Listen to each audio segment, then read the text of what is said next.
en nosotros. Eso me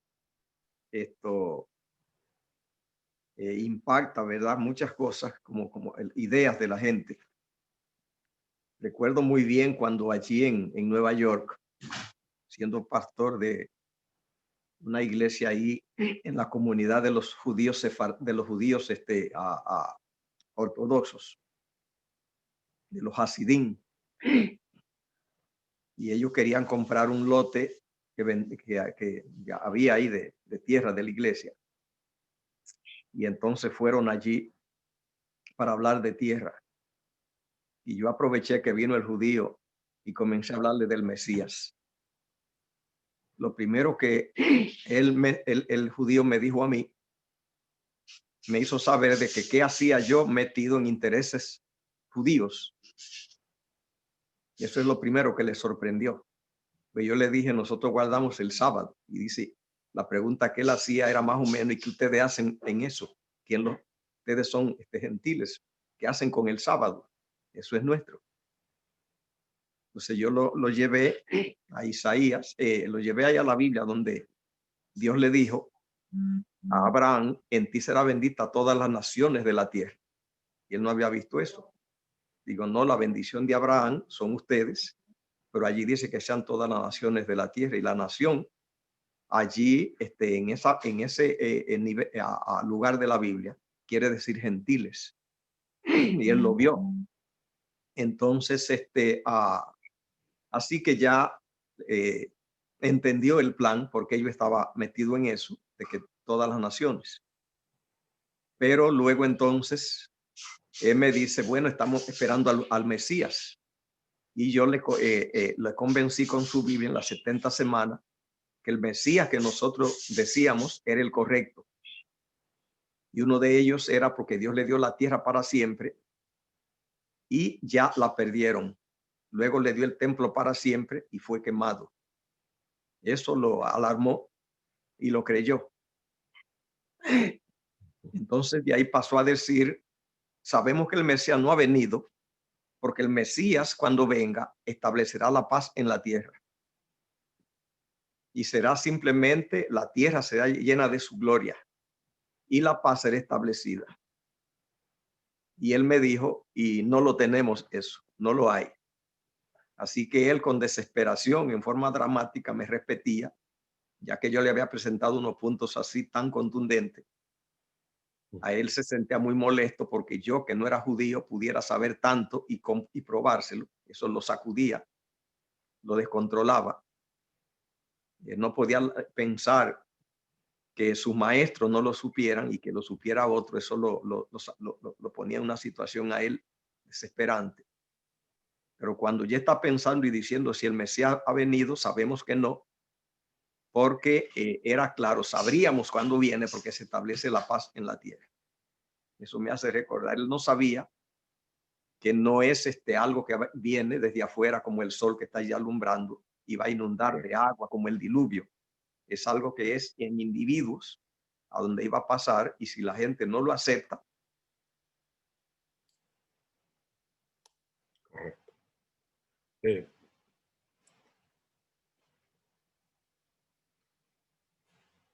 Parece que...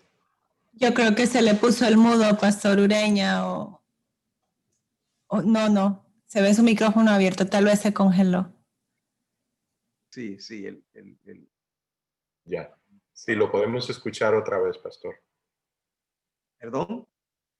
Sí, lo podemos escuchar de nuevo. ¿Sabe? No sé si recuerda, Pastor, que Ricardo, el guía que tuvimos allá, sí, la noche que fuimos esa primera noche que fuimos a ver a Jerusalén en la noche, sí, él le dijo a usted algo similar. Él dijo, sí, pero si el Mesías vino, ¿por qué no hay paz en la tierra? ¿Por qué no se ve que ha ejecutado su proyecto? Porque eso es lo que dice la profecía que va a ocurrir. sí. Y yo digo que ese es un argumento excelente. La verdad de eso es contundente, es poderosa. Esa es la razón por la cual el conflicto cósmico no ha acabado. porque no solo es Ricardo y ese señor que habló con usted, ese Hasdim que habló con usted. Ese es un argumento universal, cósmico. ¿Dónde está? Vemos que todo el universo espera la manifestación de la gloria de Dios en la gente de Dios aquí en la tierra. Y hasta que eso no suceda, como venimos diciendo, no hay fin del conflicto, porque esa pregunta queda pendiente. Notemos que lo que queda impugnado es Cristo. Yo no sé si notamos eso, que cuando se dice que bueno, sí, él es el Mesías, ahí veo, wow, poderoso argumento que me estás presentando, lo veo aquí en la profecía. Solo que veo que no tiene efecto. No me parece, no reúne las características que lo identifican como el Mesías. Sí, llegó en el momento correcto, sí, pero no tiene el impacto, no tiene el efecto, no inaugura el reino. Y toda respuesta que se le quiera dar a esa pregunta, otra que no sea, aquí está la gente, aquí está el reino, es simplemente un escape, es un subterfugio. A decir no, que esto es algo místico, no, que esto es algo que va a ocurrir en la segunda venida, no, que todas las respuestas tradicionales que se le dan a esa pregunta en realidad son insatisfactorias.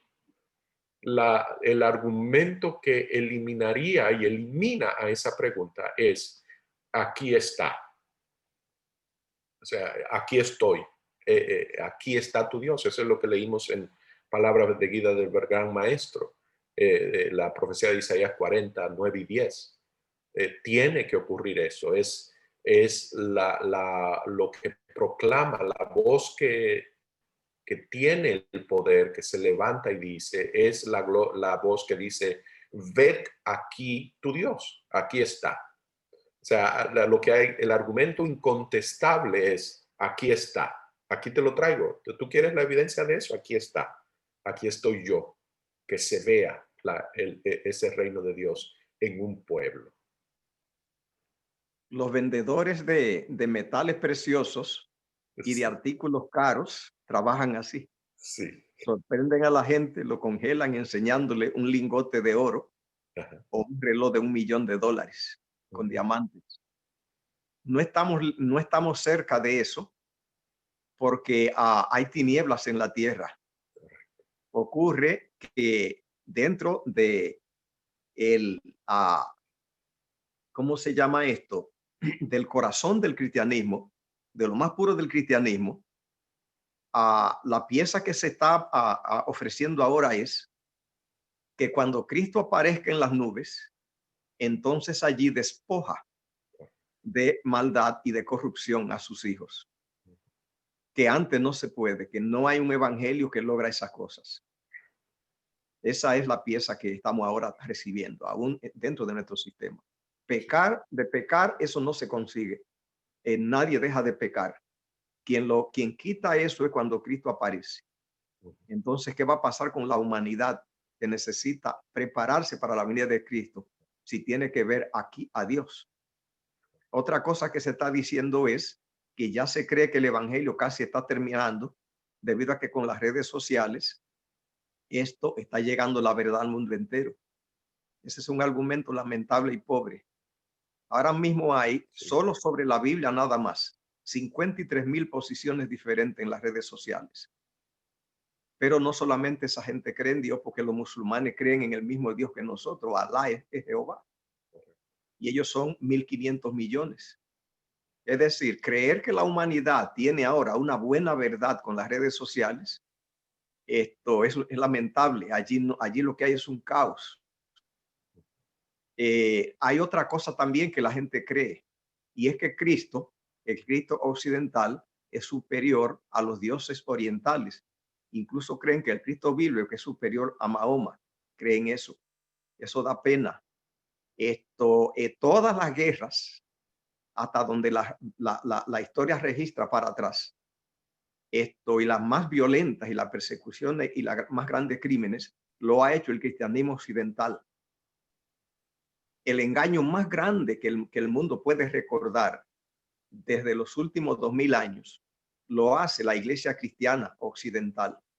Todas las más grandes tramas y todos los más grandes crímenes y persecuciones lo hace el cristianismo occidental. Eso es por lo menos lo que los mahometanos tienen de documento en sus manos.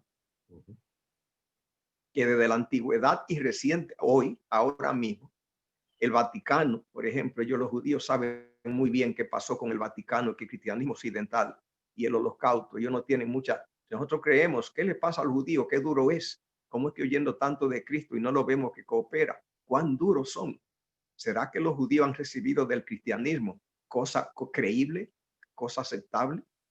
Ellos no creen eso, sino persecución sistemática y eliminación del Cristo occidental. Luego ahora de los estados, cuando viene el holocausto judío, que el judío era perseguido y llevado allí, encontraron los judíos un plan universal calculado que todos los judíos que huyeron al mundo entero eran devueltos.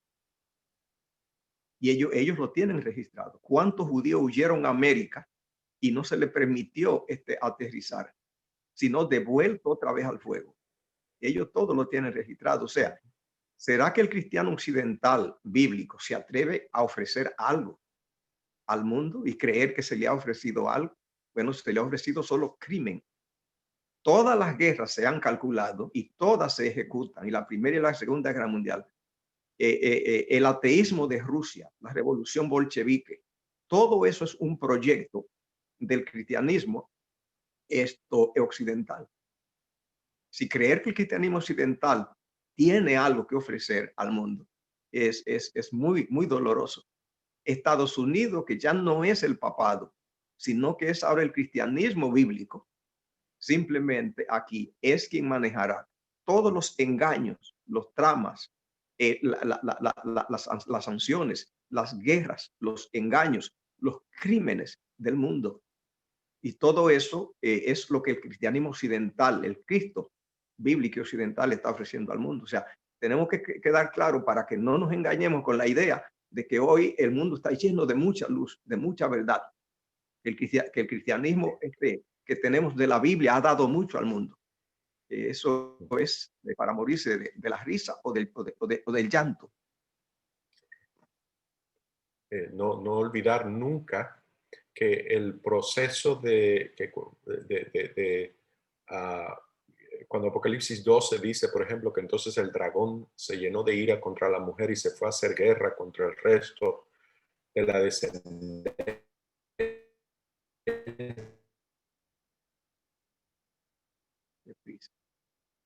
de ella.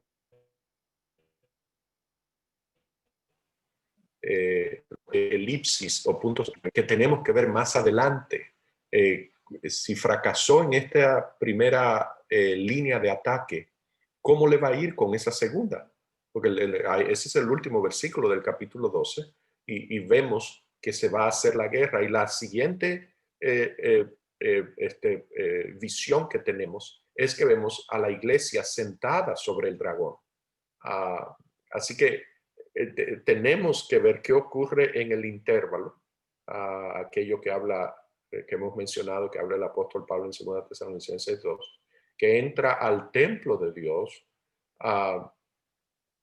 como Dios, haciéndose pasar por Dios. O sea, que va y seduce a la iglesia, entra a la iglesia y toma el control del mensaje. Él es el que predica el evangelio, él es el que predica, el que presenta el carácter de Dios, él es el que se apropia de las verdades y los oráculos divinos y son efectivos, sumamente exitosos porque son de Dios.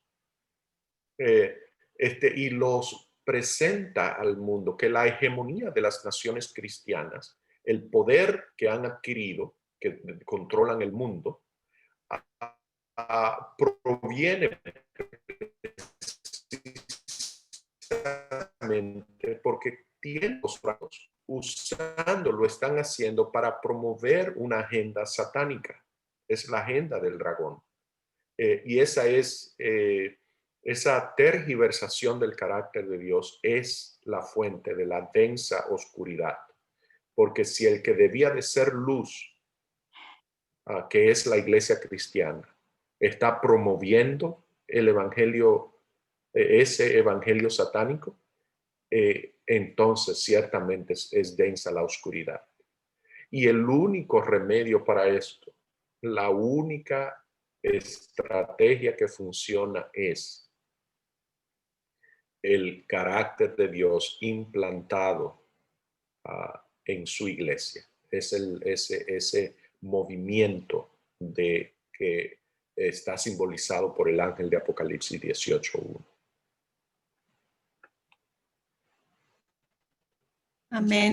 Esa es la salvación. Qué cosas que no hemos entendido la salvación, doctor, porque ¿cuántos pensamos o pensábamos, verdad? O se piensa, digámoslo así, se piensa en el mundo que la salvación es el perdón de los pecados. El evangelio barato, ¿verdad? Que usted hablaba. La salvación es, me la tengo que ganar portándome bien. Ok. Y entonces, después de que te borraron los pecados, ¿qué pasa? ¿Qué viene después de eso? ¿Te los van a seguir borrando por la eternidad? Entonces, ni siquiera tiene sentido. El Señor quiere recrear, ¿verdad? Su imagen en nosotros, porque ya la creó una vez y nosotros nos fuimos, nos alejamos, huimos de eso y ahora el Señor nos ofrece esta oportunidad de restaurar su imagen, de recrearla en nosotros. Y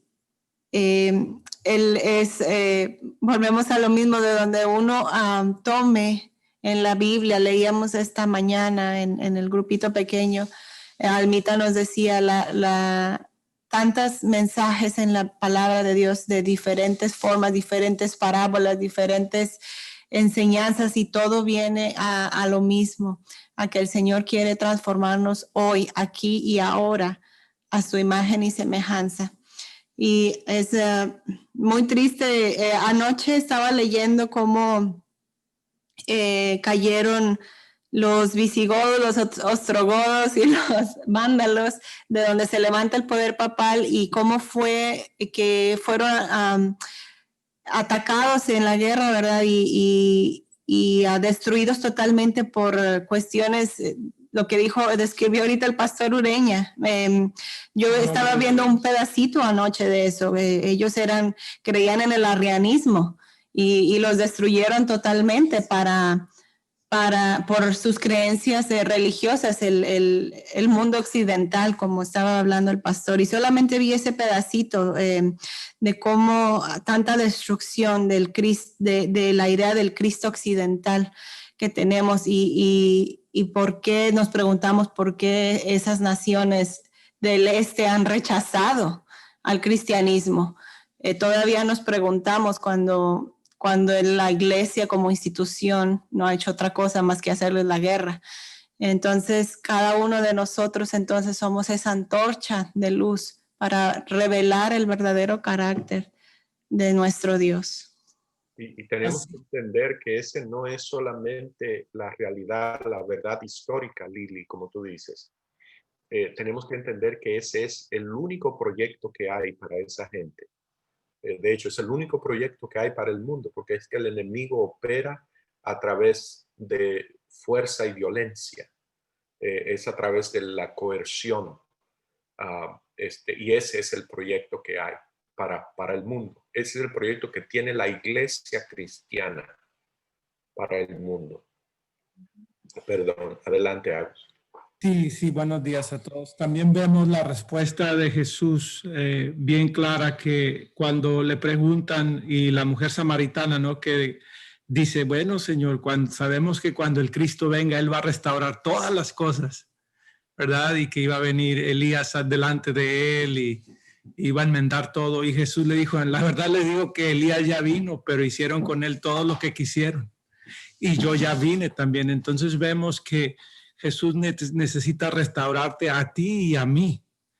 no son todas las cosas como si este mundo va a mejorar y vamos a ser felices en este mundo, en este estado de pecado, sino que al restaurar todas las cosas es tú y yo restaurados a su imagen, y entonces va a ser todo restaurado porque va a ser mundo nuevo y tierra nueva y cielos nuevos, ¿no? Esa religión que la mujer samaritana y los que vienen a Jesús y le preguntan, vemos que ha sido milenaria y todavía sigue siéndolo. Y necesitamos entender esto, lo que hemos escuchado esta mañana, que la restauración ocurre en ti y en mí, y no allá afuera como el sol o como el diluvio, sino adentro de nuestro corazón, en nuestra mente. Amén. Muchas gracias. Darnos cuenta que no hay otra alternativa, perdón, Almita, una cosita final, que no hay otra alternativa. En otras palabras, si eso no cambia, si no hay personas, si no hay un pueblo que toma este proyecto en serio, lo único que se logra es multiplicar gente dentro de la iglesia que no tiene ese proyecto. O sea, aun si el mensaje, como se dice, se predica, ¿verdad? Y se presenta el evangelio, que lo que se está promoviendo es simplemente una amplificación de un mensaje engañoso y mentiroso. Es simplemente traer más gente adentro de la iglesia que no tiene interés, ni proyecto, ni propósito de nada con Dios. Que lo que la iglesia estaría logrando bajo esas circunstancias si no internalizamos esto de que el carácter de Dios tiene que transformarme ahora aquí, es aumentar el número de gente, amplificar el poder de la iglesia para hacer mal. Eso es lo que el enemigo ha logrado, su gran éxito, es entrar a la iglesia, secuestrar el mensaje y utilizar la iglesia como su plataforma para promover el carácter tergiversado de Dios. Muchas gracias, doctor, por este mensaje tan importante. Vamos